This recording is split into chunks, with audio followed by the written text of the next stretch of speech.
So let's talk the future of digital advertising.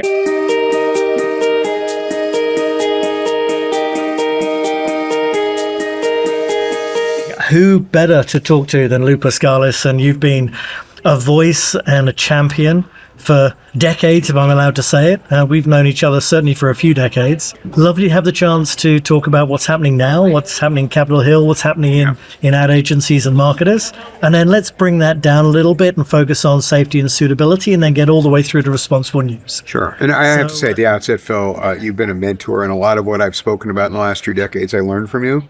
So he says the nicest things. It's true, man. It's true. You're one in a million. Oh, well, thank you so much. And let's hope I don't screw it up today. We'll see. So let's start broad view, the industry and Congress. Yeah, I think the recent actions of the chairman of the House Judiciary Committee will have a chilling effect on the work of the trade associations that are needed now more than ever to set the standards and establish the currency with which we do business. We're in an increasingly polarized world. Truth has become fungible, which is something that I never thought I'd see in my lifetime. It's I think we're almost in a post-truth world, if that's a very sort of Fujiyama type thing you can say. And I think we need organizations that can help give people a sense of what is true and what may be a stretch without taking a position or an opinion. What is fact-based? What is supported by high-quality journalism? What platforms understand the importance of getting the story right, even if the story outcome is unpopular? And they're challenged now because advertisers themselves in the post-George Floyd era have become reluctant to advertise in news because they don't want to end up caught up in the culture wars. And a lot of that is coming from corporate communications functions inside of advertisers, not advertisers themselves. Okay. So we've got a new reality. Is that the lawyers and the corporate comms trying to sort of trying to keep them safe? Okay. And the misnomer is that I can find the same audience elsewhere, which if you know anything about news in particular, you can't.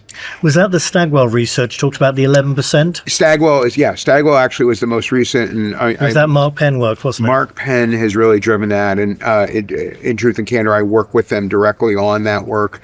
I had the privilege of presenting it in New York, in London, and 2 weeks in Washington, D.C., and they've really made a concerted effort to get that word out there. They've debunked the myth that advertising in news creates risk for the advertiser through association. Because wasn't there something I recall from when the briefing was at Stagwell? He said that you were testing ads running in news versus ads running in entertainment and running in sports across a range of different demos, and seeing whether the efficacy and the performance of the ads was equivalent across those 3 different areas, which 2 currently everyone can advertise in, and the third one has pretty much been excluded. Well, that was version 001. We're now at a level where we're running the same ads in very innocent news, daisies are beautiful, in somewhat polarizing news, and then in very provocative news. And we're seeing no meaningful difference within the margin of error between in brand reputation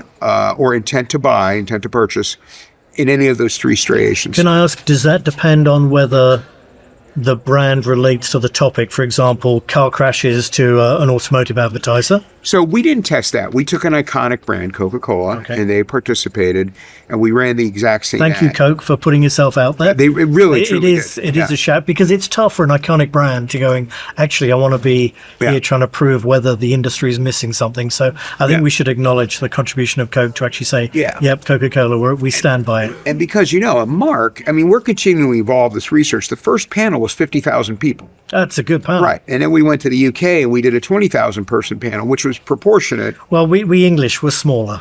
You don't meet so many of us. And each time we do it, we get a little more into the nuance of it all. But we're very committed to really debunking this idea, frankly, to save journalism, frankly, to get advertisers to spend. You taught me that the best way to grow your business is unduplicated reach. I don't know if you remember that conversation in the big conference room at Mindshare. And if you think about it, in a 15-year period... I want to reach people who can buy my product. Simple as that. Get the next person who hasn't heard about it. Exactly. In a 15-year period ending in March of 2020, advertiser-supported news in terms of dollar investment is down 80%. Do you know how much unduplicated reach that means is there? Serious number. Yeah. So John Montgomery, I remember John used to say that when he talked to the CNN.com folks and after Safety Suitability came out, I think their ad revenue dropped by 85% year on year. How do you support, journalists, fact-finding, researchers, researching story at depth if you just don't have the revenue? Because there's Jeff putting some money into some newspapers, but there isn't really a benefactor on all of them. Pull the rug out of them elsewhere. But I think that's the question of our time, right? When I came to Adfontes Media as Chief Strategy Officer, our message was essentially support quality news journalism. It's the right thing to do. It's your civic responsibility. Eat your vegetables. And the CFOs yawned heavily and said, Are you talking to me? But what we did is we proved out that it is a huge driver of ROAS and the very best way to grow your business and deliver the growth that the CEO is thirsting for. And so now it's lather, rinse, repeat on that message. And we're getting traction with that. And I tell you what, it reminds me of the parallel conversation on DE&I, where we said, it's the right thing to do. But only when we get Mark Pritchard coming out and say half of all my growth comes from included, previously excluded people. Now I'm going to do it. Think about where our media sustainability. Well, no, I want to be good. No. Actually, not wasting impressions and wasting money is good. Going into relevant content. Well, this reminds me of a story I didn't think of when we sat down. Our good friend Nancy Smith, when I was doing all the digital work at American Express, she said, I think you're over-targeting. I think you're missing serendipity. And I was, Mr. Digital, and no, I can precisely... But the reality is, half of your customers are outside of the buy box that your consultancy charged you $2 million to define. They're sitting in. No, they're here and here. It turns out all they can sorts still of people buy your product. Yeah. And Mark, I got to say, Nancy had very many truths said by that lady. She was way ahead of her time. I was, super privileged to work with her for a number of years. Nancy, if you're watching this, we love you. Oh, I'll send her a link. Believe me. But okay, sorry. Let's get back here. So let's frame that. We got to bring news back in. Some people going, it's really hard to categorize news because it changes so quickly. I gave them this sort of 3-letter abbreviation. We've got UGC. And you're going, user-generated content, gazillions of hours every day, really hard. JGC, journalist-generated content. It behaves a lot like UGC. It's fast, it's timely, it could be sensitive, it could be on key topics, and sometimes it comes up and then disappears again. So we as an industry need to have a much more agile way of not understanding the view of a network or news organization, or even the angle of the journalist, but actually the individual news stories. We need to be able to go back to the benefits of AI. This is something that if AI can help us be able to ingest and categorize that content at JGC, at journalist-generated content on an individual video level, that would allow us to say what's right for Ben and Jerry's, what's right for Dove, or what's right for Unilever Corporate. 3 different things. Yeah, I love that acronym. And, I think the technology has caught up to the nuance of what we're doing. Initially, when we started this whole brand safety journey, keyword blocking was what we had. But now, I've got to say, do you remember the first time you talked to people about keywords and it's like eye rolling? And I had people over on this side going, but they're great. And I'm going, seriously? No, they're not. You had some examples in your presentation. But, here's the reality. We're here in the New York Times building in down Manhattan. And the New York Times is one, in Adfontes Media, when we rate it, they're rated very highly at a domain level. Our domain level rating is an amalgam of individual articles that we rate, and then that domain level rating moves. Well, even in New York Times, as journalistically perfect, pristine as it is, we'll have an outlier every once in a while. We'll have an article that's really out there. There was one actually we came across last week. To that very point. Is you need to be at a URL level, or as people call it, an article level, in order to rate, because and you need to understand the context of that article. Individual piece, and its context and meaning and opinion. Context is key to understanding intent and understanding meaning, and we can do that now. The biggest problem we have is clients like me for 3.5 decades are not forcing an update of how they are rating that news. They're like set and forget. I've got my keyword blocking. And so we need to retrain them. It is exactly dynamic, and we need to get people rethinking it, and they'll find a lot more audience there. to your point on stage. It comes back to good old-fashioned media planning. It's Work. the things that we were. It's the work. It's the work. Yeah. So You've heard me say this before. My very first boss in this industry, before we met, was an ex-Marine from Atlanta, Georgia. And he said, son, don't expect what you don't inspect. And that's exactly what we need to do now. Absolutely. We need to interrogate the data better.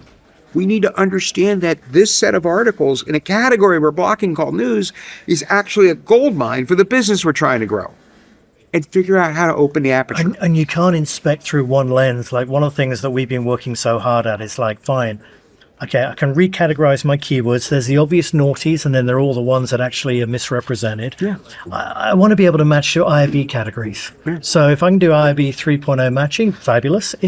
If I can do image recognition, Music is another and then one. all the way through to like semantics, what's the sentence? Yeah. So I think the more we get to that level of multimodal analysis, we and our peers are all moving in that direction. Bill we get Harvey, better and faster. you know Bill Harvey. He believes that scene level music is a great understanding of the emotional context of that, and he's done a whole research paper, as Bill Harvey does, on that point.